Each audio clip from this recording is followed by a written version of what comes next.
Praise Lord.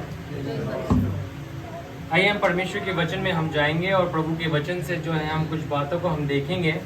और जैसे कि हम सब जानते हैं कि आज जो है पाम संडे है और पाम संडे के दिन आज बहुत सारे लोग जो इसको सेलिब्रेट कर रहे हैं और इसको जब लोग सेलिब्रेट कर रहे हैं, बना रहे हैं संसार भर के अंदर, और इसके महत्व को, इसके इम्पोर्टेंस को आज जो है परमेश्वर के वचन से हम देखेंगे कि पाम संडे जो है जब लोग सेलिब्रेट कर रहे हैं, इसके पीछे का तात्पर्य क्या है ना?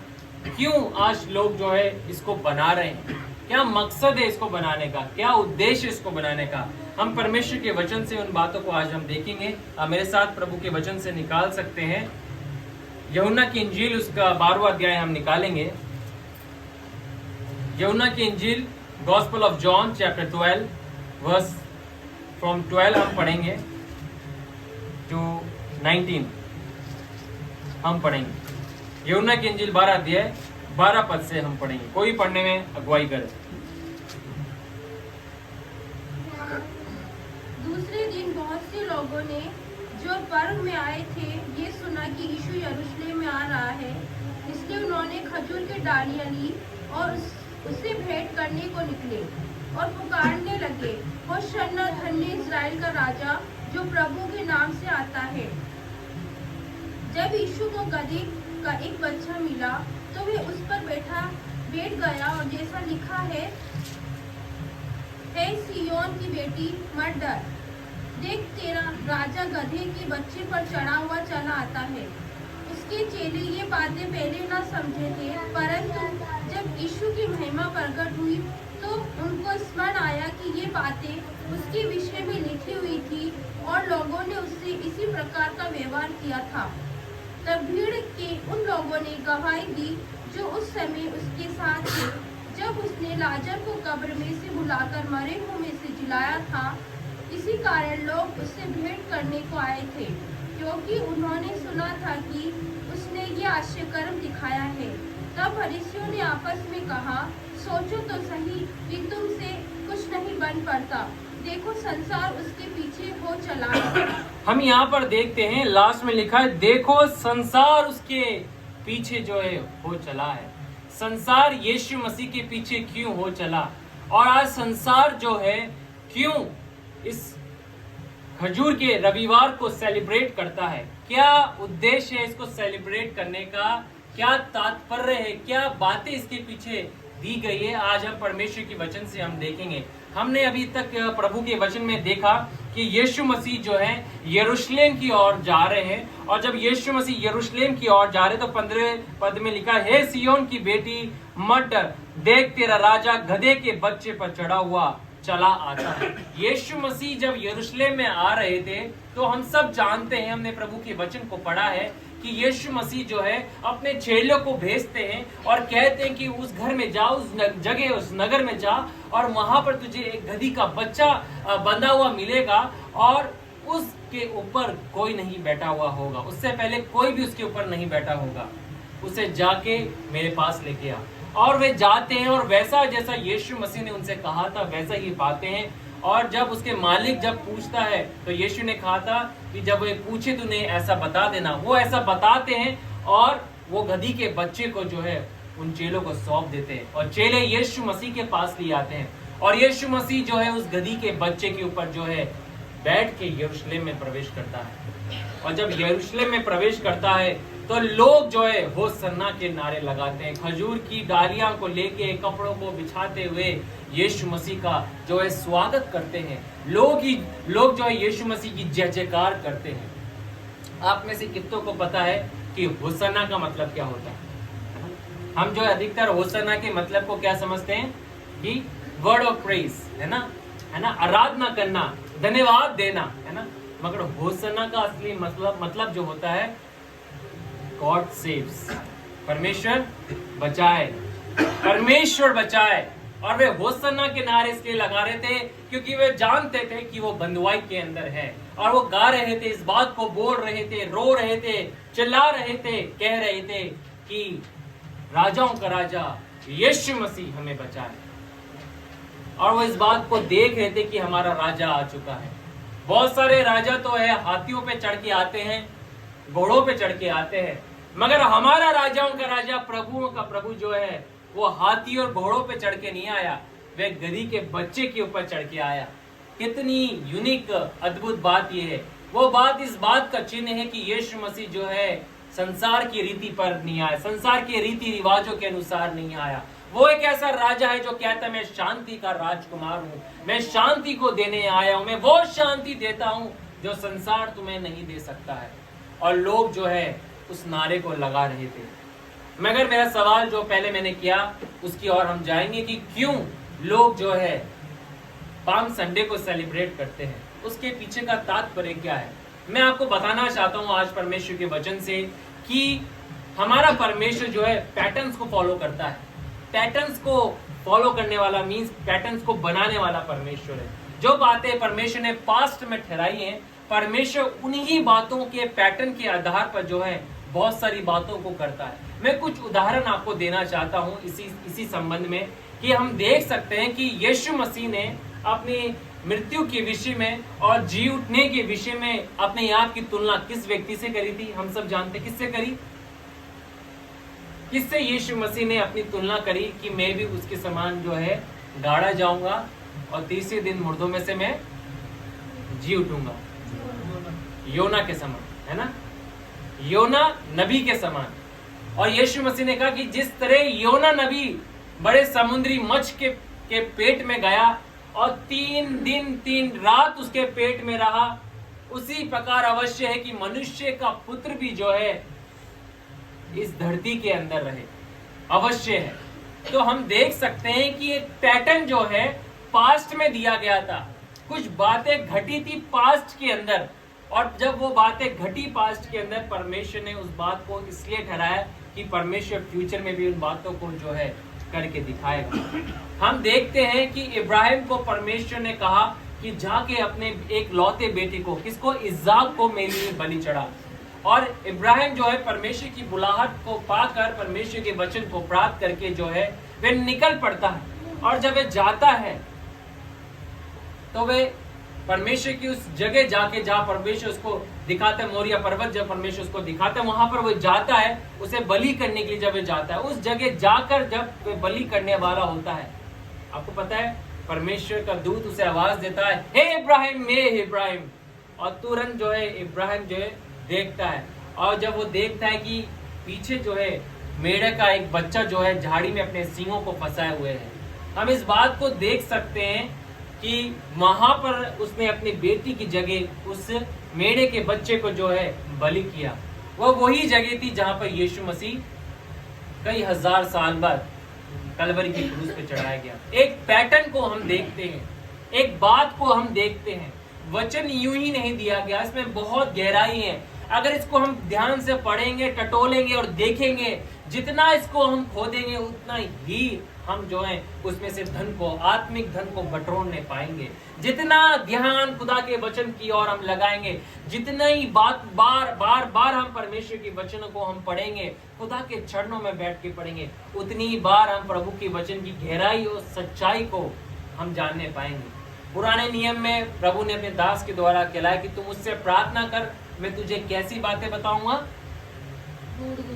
गूढ़ और गहरी बातों को मैं तुझे बताऊंगा जिन्हें तू अभी नहीं जानता है। मैं ऐसी ऐसी बातें बताऊंगा।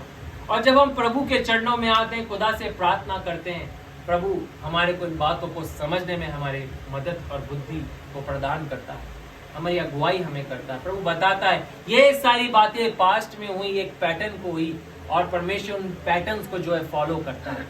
और जो ये विषय जो आज हम देख रहे हैं पाम संडे का, ये भी बीते कुछ समय पहले, हजारों साल पहले एक घटना घटी थी। उसी के आधार पे ये बातें हम परमेश्वर के वचन में हम देख सकते हैं। हम सब जानते हैं जब परमेश्वर की संतान, परमेश्वर के जो लोग, इजरायली लोग हुए, जब वो मिस्र के अंदर गुलामी में रहे, और जब उन्होंने परमेश्वर को पुकारा और उनकी दुहाई परमेश्वर के सिंहासन के सम्मुख जब वे पहुंची, तो हम देखते हैं इस बात को कि परमेश्वर ने इस बात को ठाना कि मैं अपने लोगों को जो है अब मिस्र में से निकालूंगा और उस जगह, उस नगर में पहुंचाऊंगा जो मैंने अपने दास इब्राहिम को दी थी। प्रतिज्ञा दी थी। और परमेश्वर जो है उनकी अगुवाई करता है और मूसा को खड़ा करता है, और मूसा जो है फिरौन के पास जाके कहता है कि लेट माय पीपल गो, मेरे लोगों को जाने दो। और हम इस बात को देखते कि फिरौन जो है वो आसानी से जो है लोगों को जाने नहीं देता है, आसानी से नहीं जाने देता है। और परमेश्वर ने कहा कि मैं 10 विपत्तियों को जो है मिस्र के अंदर भेजूंगा, बड़ी बड़ी चिन्ह और चमत्कारों को जो है मैं उनके मध्य में प्रकट करूंगा। और हम देख सकते हैं निर्गमन के अंदर कि किस रीति से परमेश्वर एक एक करके बड़े चिन्ह और चमत्कारों को जो है उनके मध्य में प्रकट करता चला जाता है। मगर हम एक ऐसे चिन्ह को देखते हैं तो 10वीं विपत्ति होती है, वो बहुत ही बड़ी और भयानक विपत्ति होती है। और उसके अंदर हम इस बात को देखते हैं कि परमेश्वर क्या कहता है कि परमेश्वर जो है स्वयं वहां पर अपने एक दूत को भेजेगा, और वो दूत जो है वहां से होकर जाएगा, मिस्र की नगरों में से, गलियों में से होकर जाएगा, और उनके जो पहलौठे होंगे उनको क्या है, उनके प्राणों को वो ले लेगा। और जिसके किवाड़ के ऊपर मेमने का जो लहू लगा होगा, किवाड़ों पे मेमने का लहू लगा होगा, उसके परिवार को क्या है, छोड़ देगा। और उनके परिवार के पहलौठों को जो है वो छोड़ जाएगा, और वे पास ऑन कर जाएगा, उंगाल के चला जाएगा। और वो दूत जो है केवल उन्हीं ही घर में प्रवेश करेगा जिस घर के अंदर, जिस घर के द्वार पर ये मेमने का लहू नहीं लगा है। और हम देखते हैं 10वीं विपत्ति जो है बड़ी भयानक रूप में आती है, और फिरौन का स्वयं का पहलौठा जो बेटा होता है वह मर जाता है। और जब वह मर जाता है तो हम इस बात को देखते बड़ी बड़ी तादाद के अंदर जो है इजरायली लोग जो हैं मिस्र में से निकलते हैं, और वो एक फेस्टिवल को सेलिब्रेट करते हैं। फेस्टिवल होता है पास ओवर, है ना, फसह का पर्व। और जब फसह का पर्व बनाया जाता है, और यीशु मसीह किस दिन, यीशु मसीह कलवरी क्रूस पे चढ़ाए गए, आपको पता है, उस ड्यूरेशन में ही चढ़ाए गए। और हम इसको परमेश्वर के वचन में भी देख सकते हैं। मगर मेरा विषय जो है पाम संडे, तो मैं ज्यादा उसकी ओर नहीं जाऊंगा, पाम संडे की ओर जाऊंगा। पाम संडे को हम इसलिए सेलिब्रेट करते हैं, खुदा के वचन में हम इन बातों को पुराने नियम में देख सकते हैं कि जब पास ओवर को लोग सेलिब्रेट करते हो, परमेश्वर ने कहा था कि इसको तुम सेलिब्रेट इसलिए करना क्योंकि जब तुम्हारे बच्चे पूछेंगे तुमसे कि हम इसे क्यों सेलिब्रेट करते, क्यों बनाते हैं, तब इसके पीछे की स्टोरी तुम उन्हें बताना कि किस प्रकार से जो है सेनाओं के यहोवा ने जो है उन्हें छुड़ाया, उन्हें छुड़ौती दी, किस प्रकार से परमेश्वर जो है मिस्र में से उन्हें बचा के लेके आया। इन तमाम बातों को तुम अपने बच्चों के ऊपर उजागर करना जब वे तुमसे पूछेंगे। मगर ठीक जो है उससे कुछ समय पहले जो है हम देख सकते हैं परमेश्वर के वचन में, लेवी व्यवस्था में भी हम इन बातों को देख सकते हैं कि इससे पहले कि वो मेमनों को जो है बलि किया करे, पास ओवर को सेलिब्रेट करे, एक समय ठहराया जाता था जहाँ पे हर एक परिवार में से जो है अपने लोग जो हुआ करते थे, परिवार के लोग जो हुआ करते थे, वो भेड़ों को जो है क्या करते थे, चराने के लिए जो है इजराइल में यरूशलेम की ओर लेके जाया करते थे। और बड़ी तादाद के अंदर, लाखों की संख्या के अंदर जो है लोग जो है अपने परिवार में से, जो उनका मुखिया हुआ करता, उनके जो लोग हुआ करते थे, वो आदमी जो लोग हुआ करते थे, वो अपने परिवार की में से एक भेड़ को चुना करते थे परिवार के चिन्ह के रूप में, और वे भेड़ों को लेके जाया करते थे, यरूशलेम लेके जाया करते थे, वहां पे जाके चराया करते थे। और जब वे चराते थे और वे खजूर की डालियों को लेके जाया करते थे, और वही पिक्चर जो है यीशु मसीह के रूप में दी गई है कि यीशु मसीह भी उस समय जब प्रवेश किया, क्यों हम देखते हैं क्यों लोगों ने जो है यीशु मसीह के आगे जो है खजूर की डालियां रखी, क्यों लोगों ने सेलिब्रेट किया, इसलिए किया क्योंकि यीशु मसीह क्या है, वो मेमना है। आमीन। यीशु मसीह वो मेमना है जो जगत के पाप को जो है उठा ले जाता है। वो एक ऐसा मेमना है ना, वो परमेश्वर का वो लैंप है जिसने हमारे सब पापों को अपने ऊपर ले लिया। और यीशु मसीह को अवश्य था कि जिस रीति से पुराने नियम के अंदर लोग सेलिब्रेट किया करते थे, उन पर्वों को सेलिब्रेट करते थे, उससे पहले जो है वे क्या करते थे, भेड़ों को जो है वो लेके जाया करते थे, यरूशलेम लेके जाया करते थे, चराने के लिए लेके जाया करते थे। और परमेश्वर ने सर्टेन मंथ के सर्टेन डेज को ठहराया था। प्रभु ने कहा था कि तो इस फेस्टिवल को तुम जो है क्या करा करो, साल के पहले महीने के 10वें महीने में, साल के पहले महीने के 10वें दिन जो है, पहले महीने के 10वें दिन तुम इसे सेलिब्रेट किया करो। और वे लोग क्या करते थे, लेके जाया करते थे, यरूशलेम लेके जाते थे। इसलिए यीशु मसीह भी यरूशलेम जो है गया, और यीशु मसीह के आगे उन्होंने क्या है, खजूर की डालियां रखी, विद पर्पस रखी। ये यूं ही नहीं रख दी, खुदा के एक एक कलाम की एक एक मात्रा, एक एक बिंदु को पूरा करने के लिए ये हुआ ना। कोई भी निकाले, जकरिया निकाले, पुराने नियम से जकरिया की किताब को हम निकालेंगे, उसका 9 का 9 हम पढ़ेंगे, और कोई भी 10 भी पढ़ दे।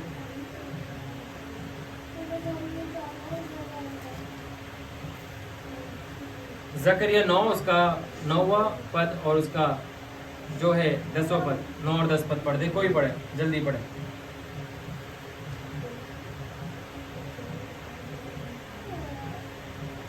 हे सिय्योन बहुत ही मगन हो, हे यरूशलेम जय जयकार कर, क्योंकि तेरा राजा तेरे पास आएगा, वह धर्मी और उद्धार पाया हुआ है, वह दीन है और गधे पर वरन गधी के बच्चे पर चढ़ा हुआ आएगा। मैं एफ्रेम के रथ और यरूशलेम के घोड़े नष्ट करूंगा, और युद्ध के धनुष को डाले जाएंगे। आमीन।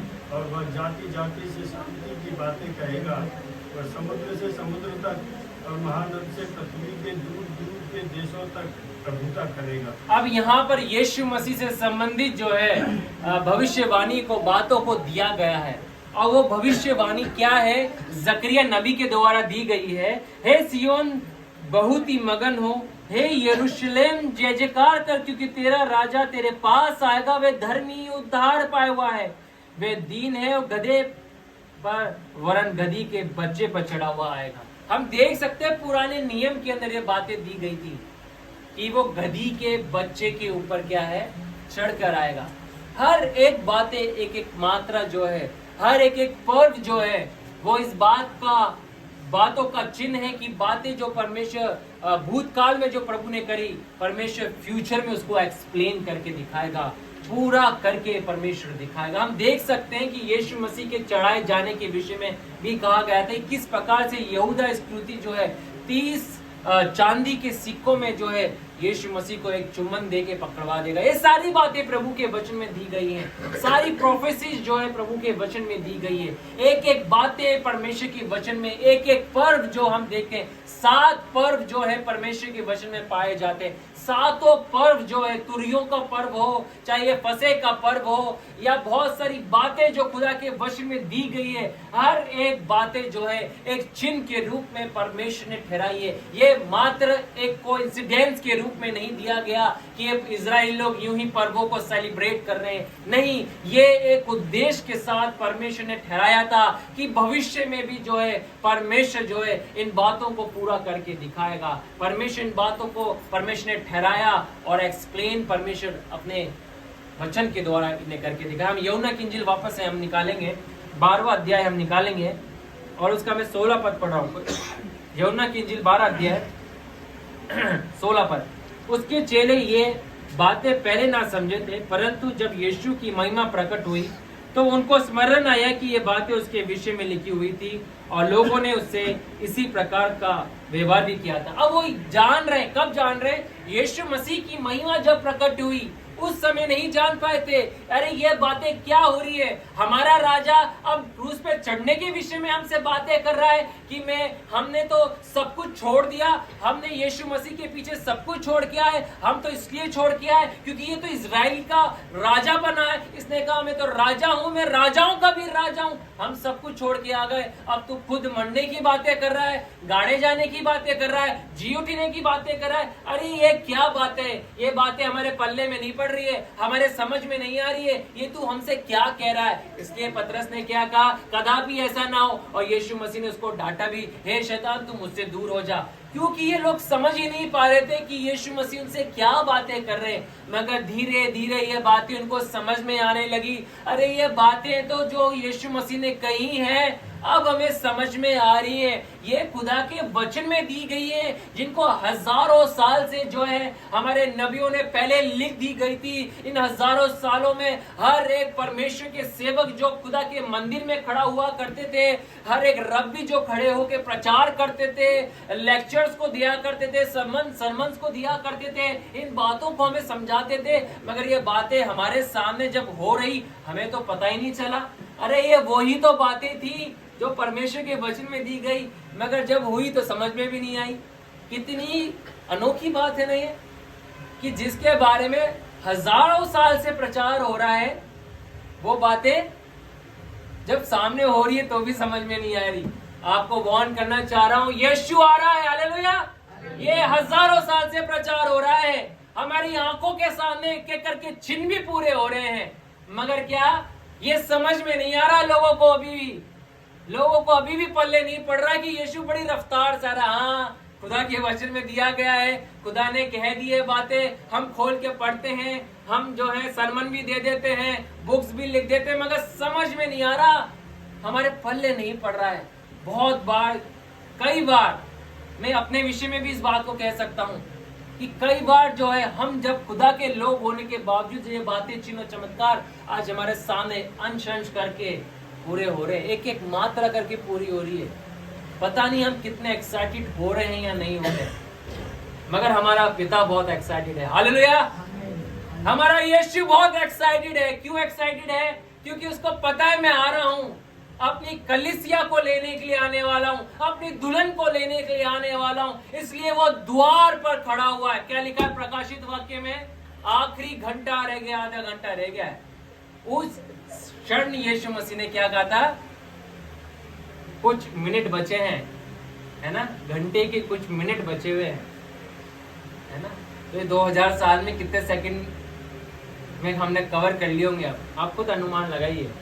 उस समय यीशु मसीह ने परमेश्वर के वचन में यूहन्ना प्रकाशित वाक्य में यूहन्ना कहता है कुछ समय बचा हुआ है, it is a last hour, कुछ घंटा बचा है, कुछ समय बचा है। अब कितने पल बचे होंगे, कितने सेकंड बचे होंगे, ये मेरा विषय नहीं है, बट मैं आपको बताना चाहता हूँ ये कि ये सामने ही पूरा हो रहा है, मगर हम समझ नहीं पाते हैं, कलीसिया समझ नहीं पाती है, परमेश्वर के लोग नहीं समझ पाते हैं।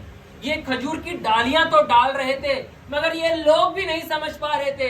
वो कह तो रहे थे होसन्ना होसन्ना, कई लोगों ने रोकने की कोशिश करी। यीशु ने कहा अगर तुम इन्हें रोकोगे तो पत्थर भी चिल्ला उठेंगे, है ना। बड़ा जोश था, बड़ा आनंद था, मगर जब कलवरी की क्रूस पे चढ़ाया गया सब कुछ ठंडा हो गया है ना। यीशु मसीह को समझ नहीं पा रहे थे, मगर प्रभु के वचन में यूहन्ना की इंजील में जो है यूहन्ना इस बात को लिख रहा है कि ये जब बातें हो गई तब हमारे को जान पड़ी, अरे ये तो वही बातें हैं। यीशु मसीह ने कोई अनोखी बातें नहीं कही, उसने तो वही बातें बताई जो नबियों ने लिखी, जो खुदा के सेवकों ने लिखी। और आज पाम संडे जब हम सेलिब्रेट कर रहे हैं, हम इस बात को सेलिब्रेट करते हैं, ये इस बात का चिन्ह, इस बात के प्रतीक है कि जो परमेश्वर की वचन में बातें बताई गई, परमेश्वर उन पैटर्न्स को जो है फुलफिल करता हुआ आ रहा है, अंश करके वे फुलफिल हो रहा है। और हर साल लोग खजूर की डालियों को, बच्चे खजूर की डालियां लिए जो है खजूर रविवार को में लेके प्रभु के भवन में लेके आते हैं, मगर इसके पीछे का तात्पर्य नहीं समझ पाते। तात्पर्य ये है कि हमारा परमेश्वर, हमारा पिता जो है अपने वचन को एक एक मात्रा को पूरा करता है। इसलिए यीशु मसीह ने जो है उस समय गधे के बच्चे के ऊपर सवार होके सफर किया और लोगों ने उसके सामने जो है उन खजूर की डालियों को रखा, वो सन्ना के नारे लगा, क्योंकि खुदा के वचन में दिया गया था, खुदा के वचन में बताया गया था। और जकरिया के 9 के 10वें पद को फिर से पढ़े जकरिया के 9 के 10 को। वो कैसा राजा है?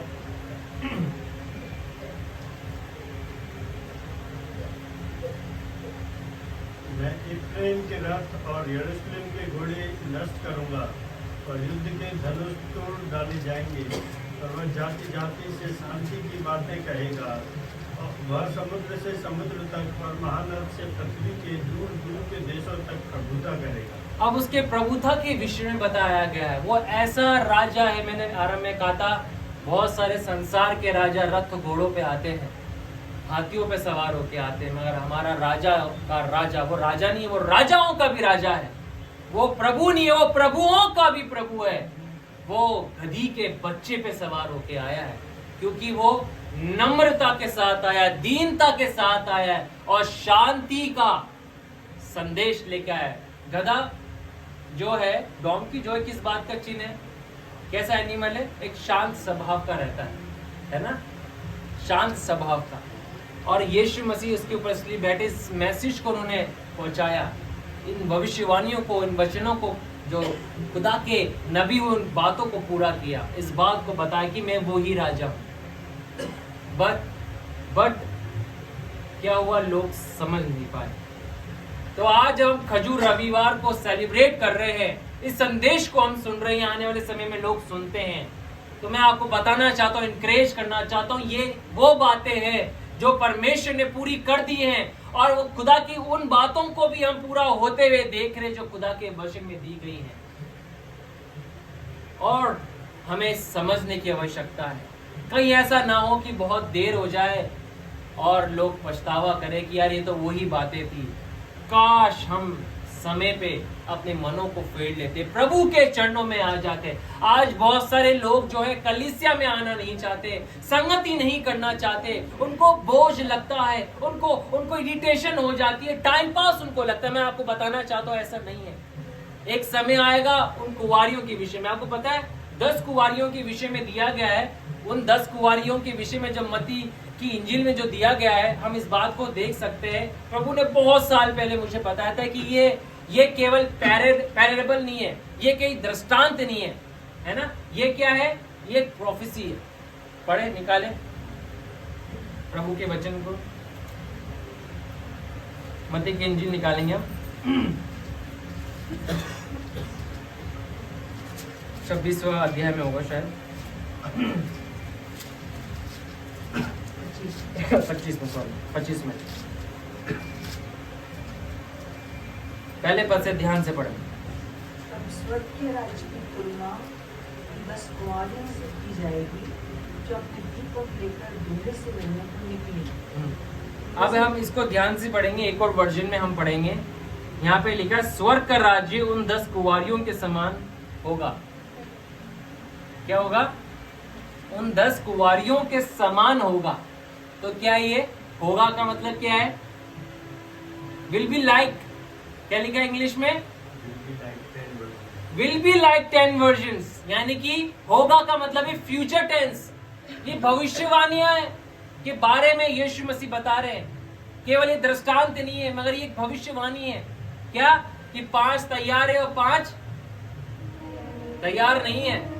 और ये संदेश जो है हम खजूर रविवार को सेलिब्रेट कर रहे हैं, ये चिन्हों को प्रभु ने पूरा कर दिया, मगर और भी चिन्ह है खुदा के वचन में दिए हुए, उसे भी प्रभु पूरा कर रहा है। मगर सवाल ये है आज के दिन में कि क्या उनको हम निगलेक्ट तो नहीं कर रहे? क्या खुदा के लोग खुदा के वचन को निगलेक्ट तो नहीं कर रहे? परमेश्वर के वचन को नजरअंदाज तो नहीं कर रहे, या बोझ तो नहीं समझ रहे? खुदा के चरणों में आने के लिए, खुदा से प्रार्थना करने के लिए, संगति करने के लिए। और शैतान सबसे ज्यादा अटैक इसी ही बातों पे कर रहा है, क्योंकि हम देख सकते हैं पतरस जो इन बातों को अपने लेटर्स के अंदर लिखता है कि अंत के समय में क्या होगा, लोग क्या करेंगे? लोग मॉक करेंगे, मजाक उड़ाएंगे। अरे तो बाप दादाओं से चले हुई बातें आ रही कि यीशु आएगा, यीशु आएगा। कहाँ है तुम्हारा यीशु? है ना? मगर हम इस बात को वचन में देख सकते हैं, ये बातें हो रही है, मगर बहुत बाद में जाके लोग जो है अंत में आके समझेंगे। और जब बहुत सारे लोग बिल्कुल अंत में आके समझेंगे, उनकी कुप्पियों में तेल नहीं होगा। मगर प्रेज द लॉर्ड, हमारी कुप्पियों में तेल रहेगा। बोले मेरी कुप्पी में तेल रहेगा, है ना? और जब यीशु आएगा मैं उसके साथ उठा लिया जाऊंगा। और इस क्षण मात्र में होगा, क्षण मात्र में होगा, समय भी नहीं मिलेगा किसी को। ये खजूर रविवार को आज सेलिब्रेट तो हम कर रहे हैं, मगर ये बातें खुदा ने पास्ट में बताई थी, उसको परमेश्वर ने पूरा कर दिया है। और इसे हम जब सेलिब्रेट कर रहे हैं तो इस बात को हम समझते हुए चले जाएं कि और भी बातें खुदा ने अपने वचन में दी है, जो आज प्रभु एक एक करके पूरा करता चला जा रहा है। अपने वचन के हर एक कलाम को, हर एक बिंदु को पूरा कर रहा है ना। हमें क्या करना है? अब प्रभु के पास आना है, संगति करें, है ना, संगति में बने रहे, फेलोशिप में बने रहे, है ना, कलीसिया में बने रहे। निरंतर हमें फेलोशिप को क्या करना है? बढ़ाना है। क्योंकि क्या होगा? इससे हम सरगम रहेंगे। शैतान फेलोशिप को तोड़ना चाहता है, संगति को तोड़ना चाहता है, लेजीनेस उनके जीवन में लेकर। अरे क्या यार, एक ही बातें यार, बस एक किताब को उठा लेते, उसमें से बोलते रहते हैं, समझ में नहीं आता। एक जन ने मुझे ऐसा कहा, यार आप तो पता नहीं, आप तो ना हिस्ट्री बुक को पढ़ते हो। मैंने बोला ये हिस्ट्री नहीं है, ये वो हिस्ट्री है जिसने लोगों की हिस्ट्री बदल दी। हालेलुया।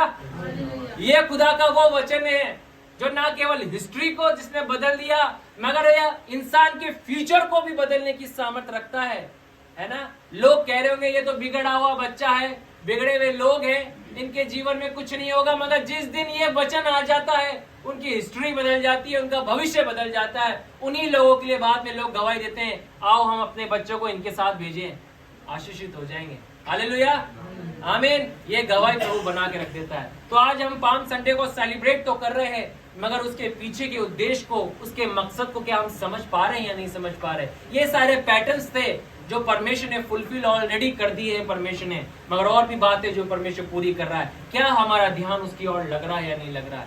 मैं आपको इनकरेज करना चाहूंगा प्रभु के वचन से, बने रहे परमेश्वर में, निरंतर संगति में बने रहे। शैतान जी तोड़ कोशिश करेगा कि आप खुदा के भवन में ना आए, संगति ना करने पाए, प्रार्थना में ना बैठने पाए, क्योंकि वो जानता है कि जब लोग आपस में संगति करेंगे, there is a power, there is a mighty power. एक सामर्थ है उसके अंदर जब लोग क्या संगति करेंगे। भजनकार कहता है, क्या ही धन्य मनोहर वो बात है जब भाई लोग आपस में मिले रहे।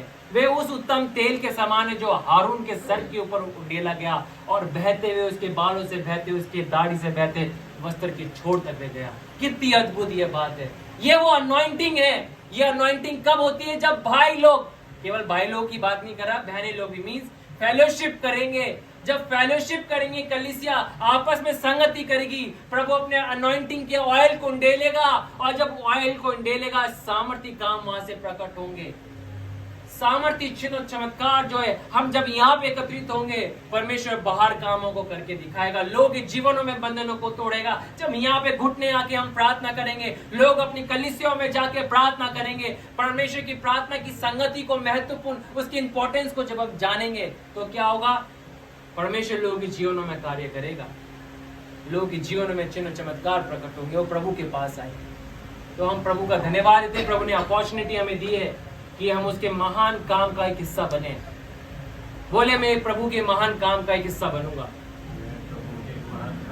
आमीन। प्रभु के महान काम का आप एक हिस्सा बनेंगे, अंगीकार करें, because we have the power in our mouth. प्रभु ने हमारे को सामर्थ्य दी है। प्रभु के वचन में, नीति वचन में लिखा हुआ है 18वें अध्याय में, है ना, मृत्यु जीवन की सामर्थ्य प्रभु ने हमारे को दी है। मगर हमें जीवन को बोलना है, ब्लेसिंग्स को बोलना है, उन आशीष को जो खुदा के वचन में दी गई उसको बोलना है। खुदा तो हमारे को ज्योति के समान इस्तेमाल करेगा, है ना।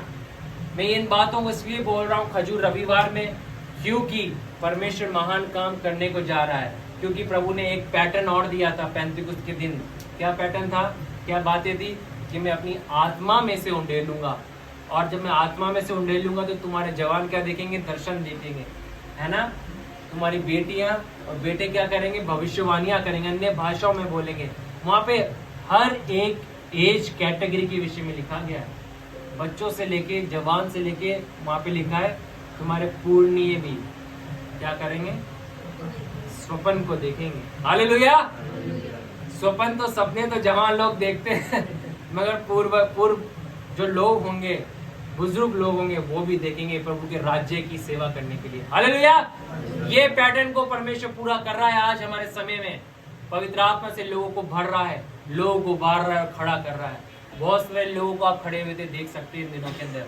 प्रभु अपनी महिमा के लिए खड़ा कर रहा है, क्योंकि खुदा अपनी इन बातों को एक एक करके पूरा कर रहा है। आइए हम प्रार्थना करेंगे परमेश्वर के चरणों में हम जाएंगे और बहुत सी बातें हैं, अनाउंसमेंट्स हैं, हम उसके बाद हम देखेंगे। प्रभु जी हम आपका धन्यवाद करते हैं, आपकी स्तुति प्रशंसा आपकी बड़ाई करते हैं। ये वचन जो यहाँ से बोला गया 30, 60, 100 गुना लोगों के जीवन में फल लेके आने वाला हो सके। हम जानते हैं इन तमाम पैटर्न्स को पिता आपने पास्ट में जो दिए प्रभु जी आपने पूरे किए, और खुदावन जो बातें आपने वचन में दी हैं पिता आज भी आप उन्हें पूरा करते चले आ रहे हैं पिता। प्रभु जी हम धन्यवाद करते हैं प्रभु जी, दया करें समय रहते हुए इन बातों को समझने के लिए, बूझने के लिए और इसके अकॉर्डिंग खुदावन जीवन को जीने के लिए पिता, ताकि हम प्रभु आपकी महिमा के लिए लोगों के लिए आशीष का कारण बन जाए पिता। अनुग्रह दे, अपनी महिमा ले। जो लोग ये वचन को सुनते हैं पिता, जिन्होंने सुना है हर एक को आप आशीष दे, ब्लेस करे प्रभु जी, उनकी प्रार्थना को उत्तर दे। और सर्वप्रथम प्रभु जी, प्रभु तू दया कर खुदा कि तेरे वचन को खुदावन सीख के प्रभु जी लोगों के लिए हम आशीष का कारण बन जाए। प्रभु यीशु के नाम से मांगते हैं, आमीन।